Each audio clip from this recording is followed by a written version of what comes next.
നീ കേക്കടാ.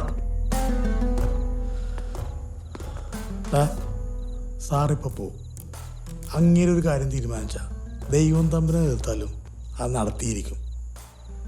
നീ ഇപ്പോൾ ഓക്കെ പറഞ്ഞ നിനക്ക് ഓക്കും നാളെ ഇവിടുന്ന് ഒരു പ്രശ്നമില്ലാതെ പോകാം. സർ ഞാൻ എങ്ങനെയാ സർ സമ്മതിക്കുക? നീ അങ്ങനെ സമ്മതിച്ചേക്ക്. വാ വാടാ, നിനക്ക് യൂസിലൊക്കെ പോകണ്ടേ?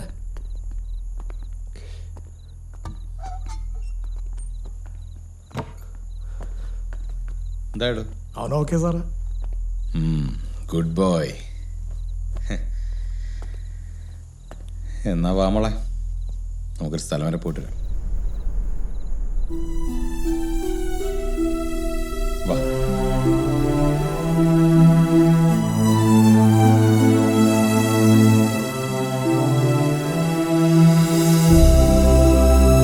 വാടി.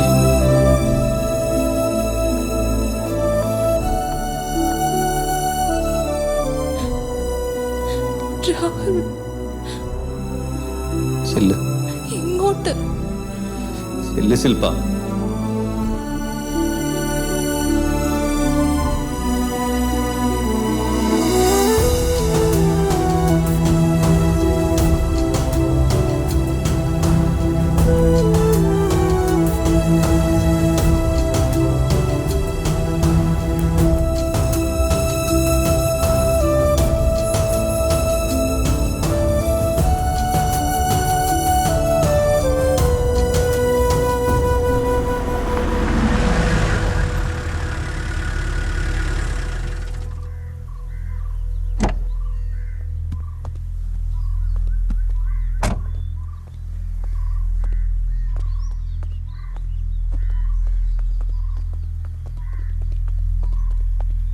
സർ ശില്പ എവിടെ?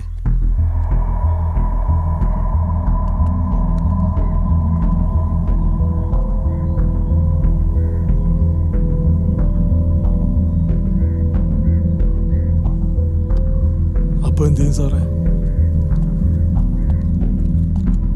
സർ ശില്പ എവിടെ സർ? പറയാടാ. വാ വാ. സർ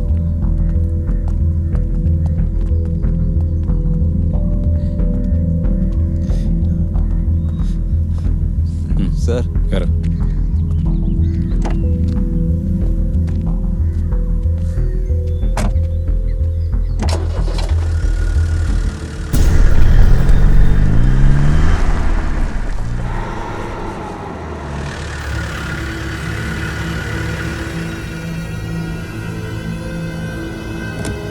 വാ, ഇറങ്ങ്.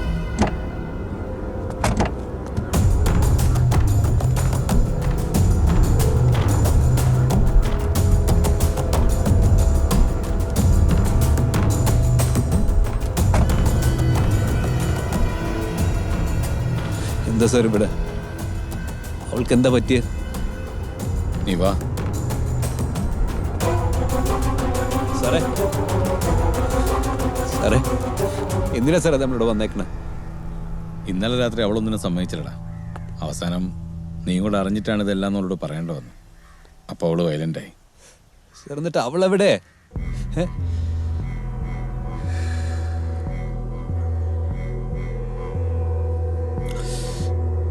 എന്തായാലും സംഭവിക്കാനുള്ളതൊക്കെ സംഭവിച്ചു. ഇനി ഇത് പുറത്താരും അറിയാൻ നോക്കണം. അത് ഞാൻ നോക്കിക്കോളാം. ഒച്ച വച്ച കൊന്നുകളെന്റെ മോനെ. അവള് ചത്തിട്ടുണ്ടെങ്കിൽ അതിന് കാരണക്കാരൻ നീയും കൂടിയാ. കേട്ടോടാ.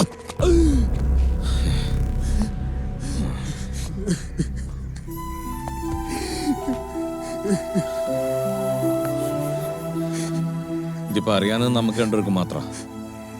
എന്റെ കാര്യം സേഫാക്കാൻ എനിക്കറിയാം. ഇതിൽ നിന്ന് നിനക്ക് രക്ഷപ്പെടണോ വേണ്ടയോ എന്ന് നീ തീരുമാനിക്ക. എനിക്ക് രക്ഷപ്പെടണ്ട സാർ. ഞാൻ കാരണമല്ലേ അവള്. കുറ്റബോധമൊക്കെ നല്ലതാ. പക്ഷെ അകത്ത് പോയി കിടക്കുമ്പോൾ വലിയ രസമൊന്നും ഉണ്ടാവില്ല. നിനക്ക് യൂസിന് പോകാൻ വിസയൊക്കെ റെഡി ആയിരിക്കല്ലേ? ആലോചിക്ക്.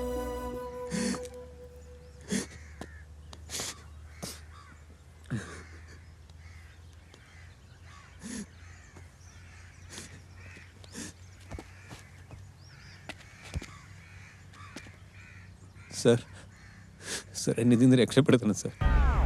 എനിക്ക് പോണം സർ. പറയണ പോലെ ഞാൻ എന്തും ചെയ്യാം സർ.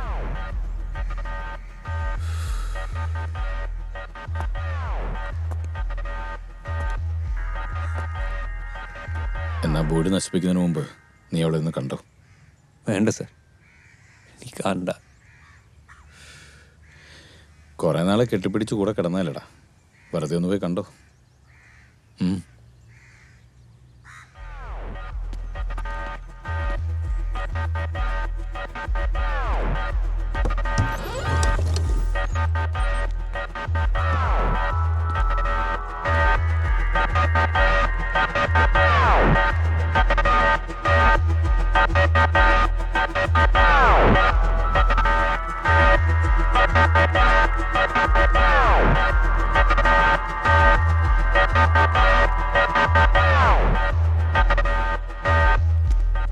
സർ സർ അത് അവളല്ല സർ.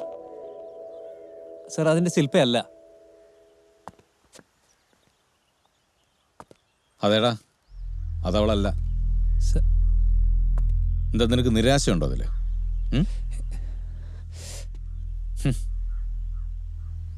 ശില്പ,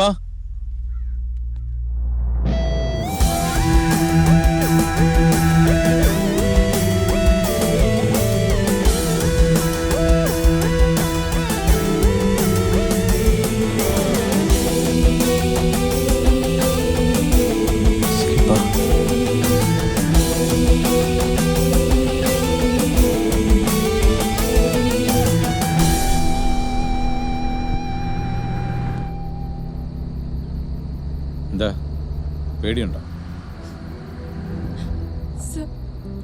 പ്ലീസ്, ഞാൻ കാല് പിടിക്കാം. എന്നെ എന്റെ രാഹുലിനെ എങ്ങനെയെങ്കിലും ഒന്ന് രക്ഷിക്കണം. നിന്റെ രാഹുൽ, അവനിപ്പം നിന്നെ എൻ്റെ കൂടെ പറഞ്ഞു വിട്ട എന്തിനാണെന്നറിയോ? ഈ ഒരു രാത്രി നിന്നെ എനിക്ക് തന്ന ഈ കേസിൽ നിന്ന് അവനെ രക്ഷപ്പെടുത്താന്ന് ഞാൻ അവനോട് പറഞ്ഞു. അതിന് No. Never.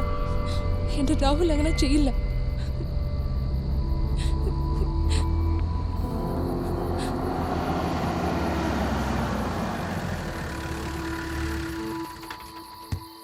നമ്മളൊരാളെ സ്നേഹിക്കുമ്പോൾ ആത്മാർത്ഥമായിട്ട് സ്നേഹിക്കുന്നതൊക്കെ നല്ലതാ. പക്ഷെ അതേ ആത്മാർത്ഥത ആ ആൾക്ക് ഇങ്ങോട്ടും ഉണ്ടാവണം. നിന്റെ രാഹുൽ ഇന്നലെ എന്നെ ചവിട്ടി വീഴ്ത്തിയ സ്ഥലമില്ലേ, അതെൻ്റെ സ്റ്റേഷൻ ഏരിയ. 2 ദിവസം മുമ്പ് നിന്നെപ്പോലൊരു പെങ്കൊച്ചിനെ കൊണ്ട് ഒരുത്തനവിടെ കറങ്ങാൻ വന്നു. പിറ്റേ ദിവസം രാവിലെ കണ്ടത് ആ കൊച്ചിൻ്റെ ഡെഡ് ബോഡിയാണ്. അവനും അവൻ്റെ കൂട്ടുകാരും കൂടി ആ കൊച്ചിനെ, നിന്നെപ്പോലെ തന്നെ ആ പെങ്കൊച്ച് ഒരുപാട് വിശ്വസിച്ചിട്ടുണ്ടാവും അവനെ, അല്ലേ?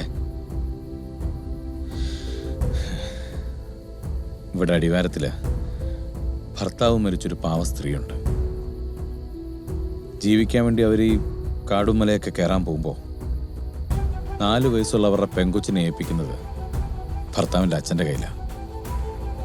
ഒരു ദിവസം അവർ വന്നപ്പോൾ കണ്ടത് ആ കുഞ്ഞിൻ്റെ ശവ. 70 വയസ്സുള്ള കിളവം കാമം തീർത്തത് ആ പിഞ്ചു കുഞ്ഞിനോട്. ആ കഴിവയ സ്റ്റേഷനിലിട്ട് ചവിട്ടി കൂട്ടുന്നു.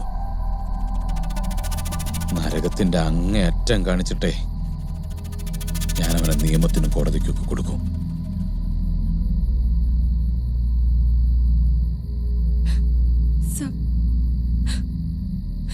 സാർ ഉദ്ദേശിക്കുന്ന പോലെ ഒരാളല്ല എന്റെ രാഹുൽ. അവനൊരു പാവ. നിനക്കൊന്നും എത്ര പറഞ്ഞാലും മനസ്സിലാവില്ല. നമ്മളിപ്പോൾ പോകുന്നത് എൻ്റെ ക്വാർട്ടേഴ്സിലേക്കാണ്. പേടിക്കണ്ട, അവിടെ എൻ്റെ ഭാര്യയും മോളും ഒക്കെ ഉണ്ട്. നാളെ നേരം വെളുക്കുമ്പോൾ നിനക്ക് ഞാൻ മനസ്സിലാക്കി തരാം എൻ്റെ രാഹുൽ ശരിക്കും ആരാണ്.